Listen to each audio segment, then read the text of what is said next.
Mr. Putter and Tabby Pick the Pears.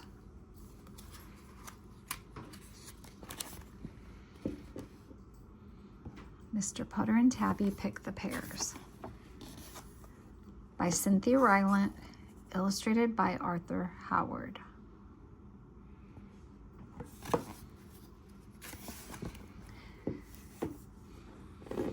Chapter 1, Pear Jelly. Chapter 2, Cranky Legs. Chapter 3, Zing. Chapter 4, Juicy Days. Chapter 1, Pear Jelly. It was fall, and juicy things were growing in Mr. Putter's backyard. Juicy apples, juicy tomatoes, and juicy pears.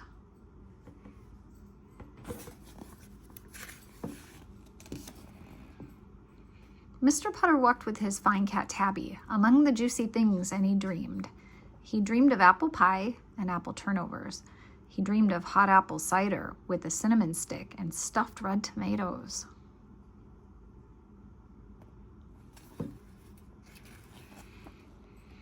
But most of all, he dreamed of pear jelly.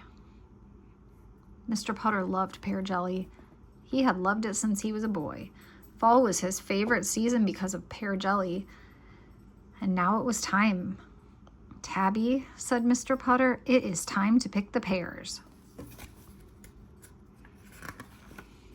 Cranky legs. Mr. Putter had a problem. It was a ladder problem. Mr. Putter set his ladder against the pear tree, but he couldn't get up the ladder.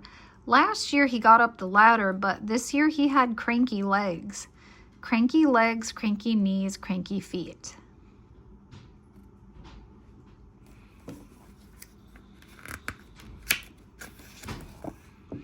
He stepped onto the ladder, and his legs were so cranky he had to get right off again.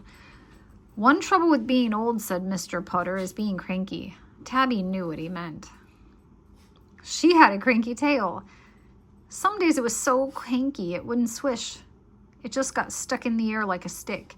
Cranky legs and cranky tails are no fun when you're old, especially if you want pear jelly. Mr. Putter looked at the pears still in his tree, and he thought and thought and thought. Tabby curled herself up and waited. She liked excitement, but she could wait for it. Chapter 3, Zing. What I need, said Mr. Putter at last, is a good slingshot. Mr. Putter knew about slingshots. He had played with them as a boy. They were good for knocking cans off logs, so they must be good for knocking pears off trees. Tabby followed him into the house to make a slingshot.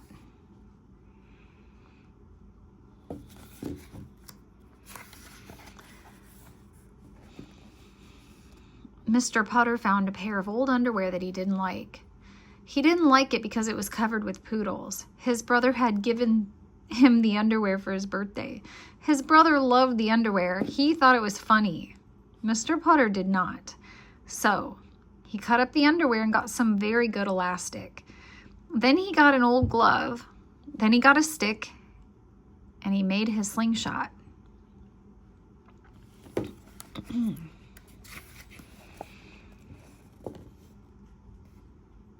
Mr. Putter and Tabby went back to the pear tree. Mr. Putter needed something hard and round to sling. Many of his apples had already fallen, so he picked up an apple. He put the apple in the slingshot. He aimed at the pear tree and pulled back as hard as he could. Zing! The hard round apple went flying up, up, up, over Mr. Putter's pear tree, over Mr. Putter's apple tree, over Mr. Putter's chimney, over Mr. Putter's house. Mr. Putter and Tabby watched as it flew out of sight. Said Mr. Putter. He picked up another apple. Zing! Up, up, up. Over, over, over, out of sight. Wow, said Mr. Putter. He was smiling. He might have cranky legs, but he sure had jiffy hands. He picked up another apple. Zing! Another apple. Zing! Another. Zing! He forgot all about the pears. Tabby liked the first zings, but by the 7th zing, she began to yawn. By the 10th zing, she began to nod. And by the 14th zing, she was sound asleep. Mr. Potter played with his slingshot all afternoon. He played through tea time. He played through supper time. He played until dark when he couldn't see the apples go up anymore.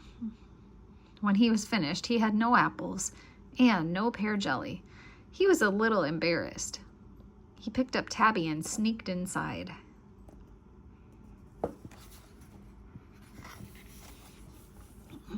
Chapter 4, Juicy Days. The next afternoon, Mr. Potter and Tabby were sitting on their porch. They were feeling sorry for themselves because they still had no pear jelly. Suddenly, Mr. Potter's neighbor, Mrs. Teaberry, and her good dog Zeke came by. Mrs. Teaberry was carrying a big basket, a very big basket. She said to Mr. Potter, "It is amazing. When I woke up this morning, there were dozens of apples in my front yard, and I don't even have an apple tree."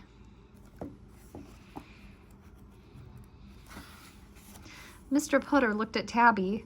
"Amazing," he said. "So I made an apple feast," said Mrs. Teaberry. In the basket, she had 14 apple turnovers, 5 apple pies, 6 apple jellies, and a gallon of hot apple cider with cinnamon sticks.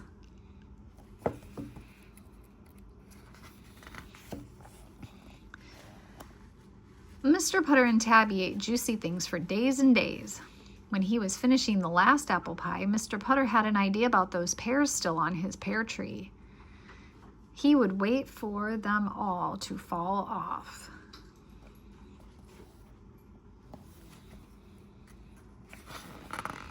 Then he would get a slingshot and start zinging.